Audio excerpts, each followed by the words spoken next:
Welcome to the Blowing Smoke podcast. This is your host, Kimiko Kusanagi. Today we're going to read some poems. We're going to start out with some Edgar Allan Poe, and then we're going to move on to some other ones. So light up and listen in. Alright, we're going to start with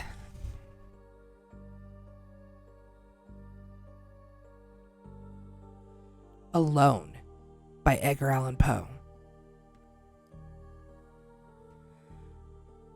From childhood's hour, I have not been, as others were, I have not seen, as others saw, I could not bring, my passions from a common spring. From the same source I had not taken, my sorrow I could not awaken, my heart to joy at the same tone, and all I loved alone. Then in my childhood, in the dawn of a most stormy life was drawn from every depth of good and ill, the mystery which binds me still. From the torrent or the fountain, from the red cliff of the mountain, from the sun that round me rolled in this autumn tint of gold, from the lightning in the sky as it passed me flying by, from the thunder and the storm, and the cloud that took the form, when the rest of heaven was blue, of a demon in my view.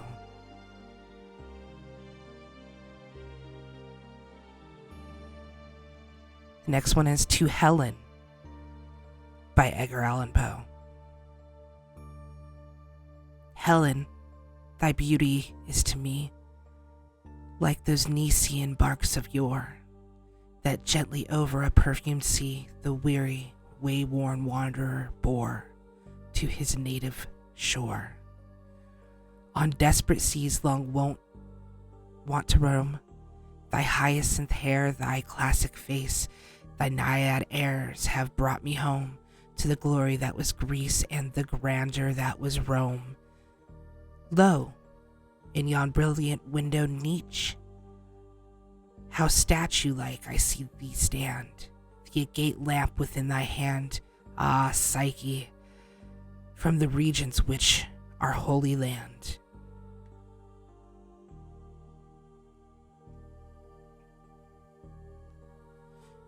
Dreamland by Edgar Allan Poe. By a route obscure and lonely, haunted by ill angels only, where an Eidolon named Night on a black throne reigns upright, I have reached these lands but newly from an ultimate dim thule, from a wild weird clime that lieth sublime out of space and out of time. Bottomless vales and bottomless floods, and chasms and caves and titan woods, with forms that no man can discover for the tears that drip all over. Mountains toppling evermore into seas without a shore, seas that restlessly aspire, surging onto skies of fire, lakes that endlessly outspread their lone waters, lone and dead. Their still waters, still and chilly with the snows of the lolling lily.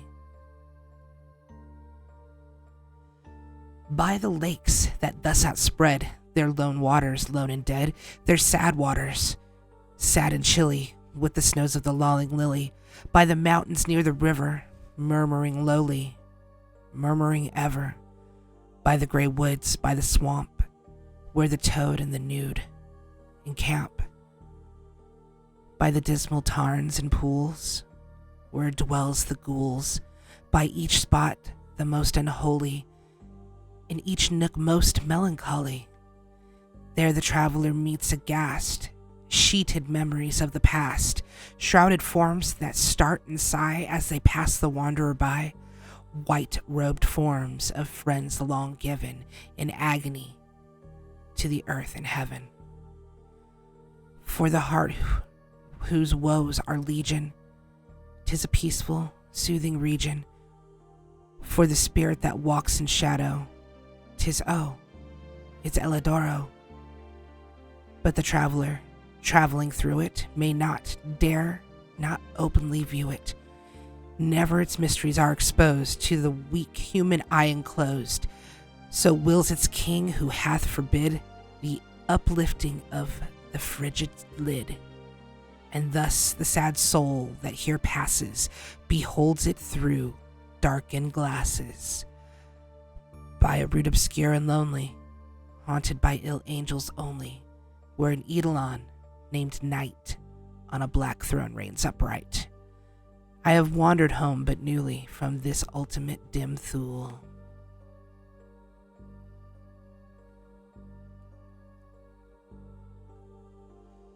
Fairyland by Edgar Allan Poe.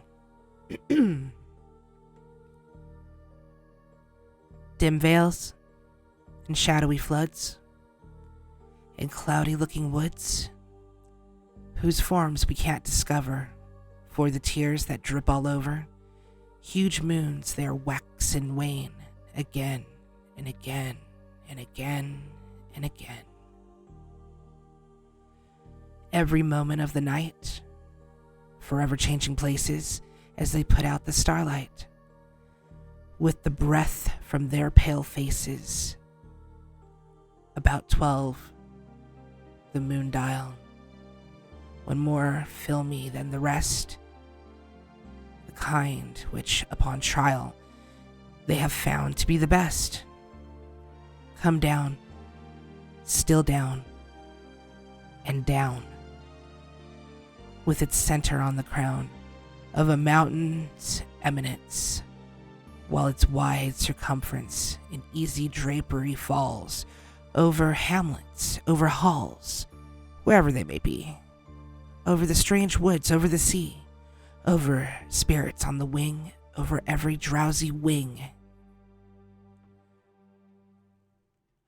and buries them up quite in a labyrinth of light.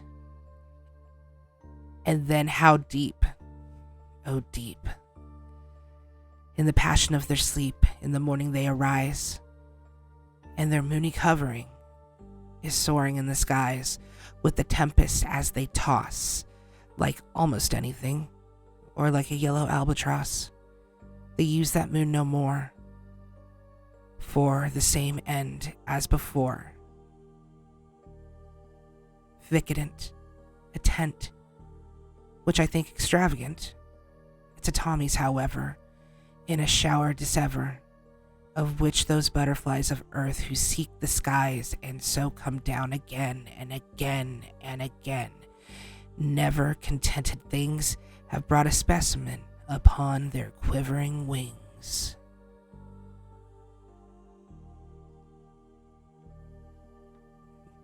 Now, one of my favorites is A Dream Within a Dream by Edgar Allan Poe.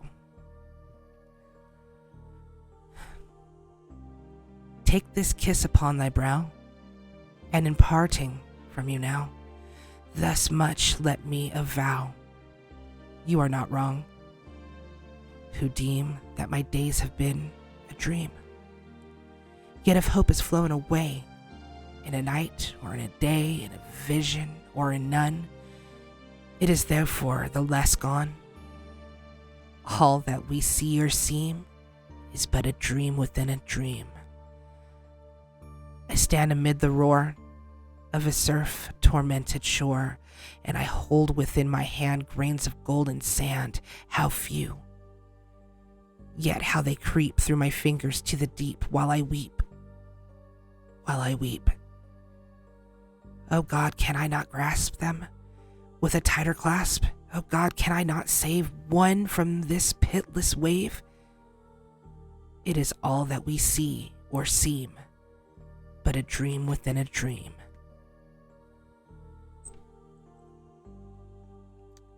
Romance by Edgar Allan Poe. Romance, who loves to nod and sing with drowsy head and folded wing among the green leaves as they shake far down within some shadowy lake. To me a painted parakeet hath been a most familiar bird, taught me my alphabet to say, to lisp my very earliest word, while in the wild wood I did lie, a child with a most knowing eye, of late eternal condor years, to shake the very heaven on high with tumult as they thunder by. I have no time for idle cares through gazing on the unquiet sky, and then an hour with calmer wings it's down upon my spirit flings, that little time with lyre and rhyme, to while away forbidden things my heart would feel to be a crime unless it trembled with the strings. I'm going to give you a little quote. And all the Edgar Allan Poe poetry is actually found on poetryfoundation.org. But here's a really great Edgar Allan Poe quote to segue into darker love poems. And so, being young and dipped in folly, I fell in love with melancholy, and used to throw my earthly rest and quiet away in jest. I could not love except where death was mingling with his beauty's breath. O Hymen, time and destiny were shaking and stalking between her and me. So these dark love poems, I got these from shadowofiris.com. And the first poem is of dark love and how easy it is to want to surrender entirely to love, such that we give up virtually everything in that utter need to give it to another. Surrender by Jules Angold.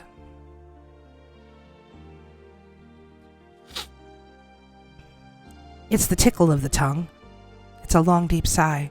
It's everything sliding into place because we've been lured beyond the gate. Whimpering sounds of protest can't even be heard over the sound of the cicada's cry because life is so short.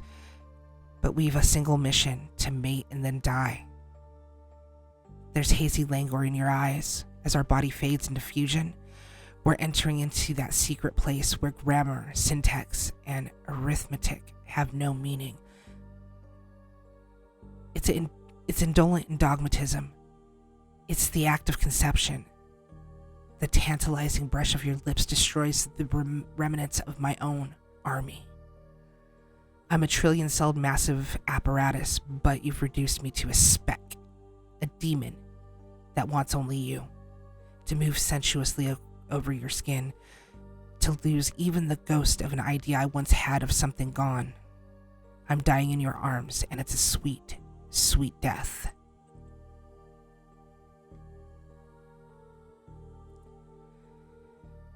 And no collection of dark love poems would be complete without at least one dealing with vampires.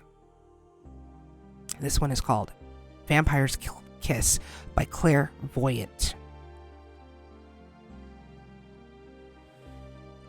Every night, it's the same dark dream, and it always ends with a scream. You're following me. You're haunting me. You know I'm not what I seem. It's a black, hot, drenching heat. Late at night on an empty street, you're chasing me. You're right behind me. You smell so eternally sweet. You don't come from the human swarm. You're of a distinctly different, darkened form. You're touching me. Your tongue is breaking me. You're smoothly warm. Life is complex and monstrous. Pleasure at times cancerous. Your hand slides up and you find my cup. Life should be always so wondrous.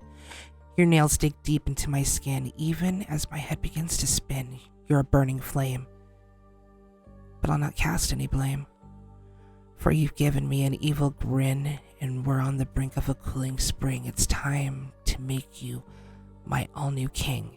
Your tongue finds mine. I can taste your bloody wine. Please make my body sing.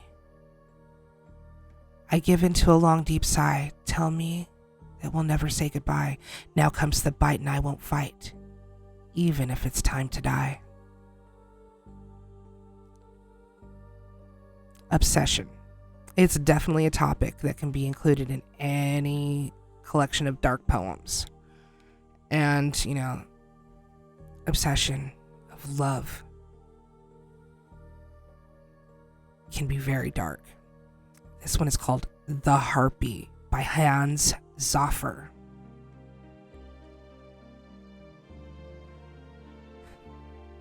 There's a little tug on my shoulder, and I see her over there on the boulder, singing a song that makes me smolder, and yet why do I feel so much colder? She's sinewy, supple and supine, and she blushes in the color of wine. I know at once she's got to be mine, and that there isn't any time. She raises the sail and turns the bow. I've got some time, wild oats to sow. Oh, but how time moves so slow. My blood, it boils heavy and low. She beckons me onto the rock, and I don't care if the ship can't dock. To the crew, it's such a shock.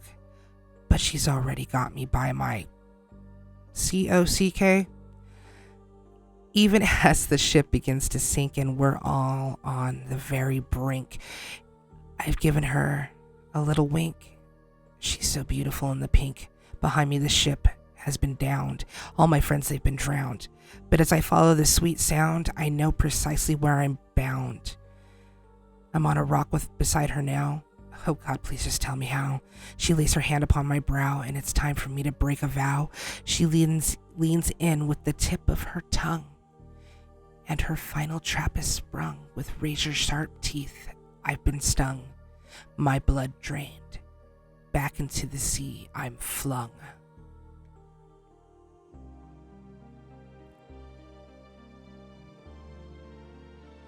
Here's one poem that's actually more dark and twisted than anything. It's called True Love by Lana Lynn.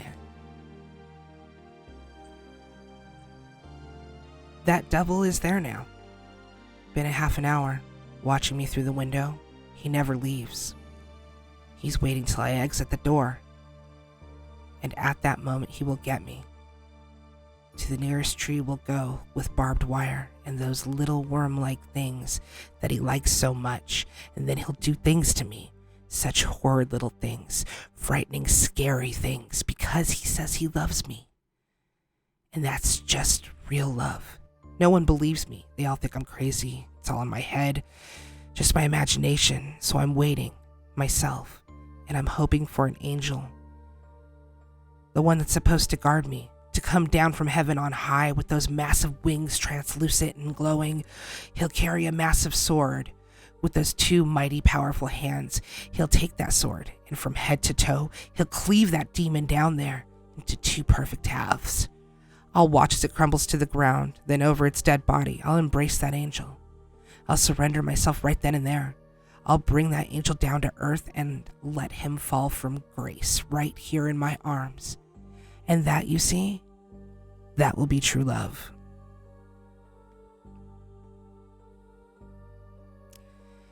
This one is a little weird, but can't have a collection with that one really odd, weird one, right? This one's called Alien Love, and it's by Polymorphous. My girl's got sleek, shining green skin. My girl's got a soft and gentle chin. She's got red silken hair that puffs up and such sad eyes. She's a real pup. She's got small little amber horns. Oh, they make cute little thorns. They're not that far from her pointed ears. My girl has no peers. Out on an oscillating dance floor, this girl, she rocks me to my core. Her body moves ever so slowly. She undulates to a rhythm unholy. Her body rises and falls in all the right places, and she only dresses in soft scarlet satin laces. She wears a heart tattoo on her ass, so you know that she's got a lot of sass, and she wears long black leather boots. She attempts and attracts all the wrong brutes. Love is dark and strange and out far when you're living near a different star. Alright, and this one is the last poem It's a romance that's deeply frightening and probably one of my favorites. It's called Summonings by Tanya Hyde. In the woods out there, way out there, in a place where you won't go. That's where you'll find her, dancing in a heated frenzy, sweating a sweet scent. She strips down as steam rises off her body. She raises her hands to the red moon and she calls out his name, beckoning again and again until finally he comes and stands before her, tall and mighty, the face of the beast. His eyes are sharp and narrow, red, and he has horns of a ram curving backwards from his head. He steps out of the mist to fulfill her rapture, her final capture. Well, I hope you guys enjoyed these poems. Once again, the Edgar Allan Poe poems are found on poetryfoundation.org, and the Darker Love poems are found on shadowofiris.com. Like, share, and subscribe so you don't miss another episode. And I hope you enjoyed this one with me reading and whatnot. Go ahead and leave some comments and whatnot in the feedback. And I guess we'll just add on to the next one. And this from Kimiko Kusanagi. Stay creepy. Bye.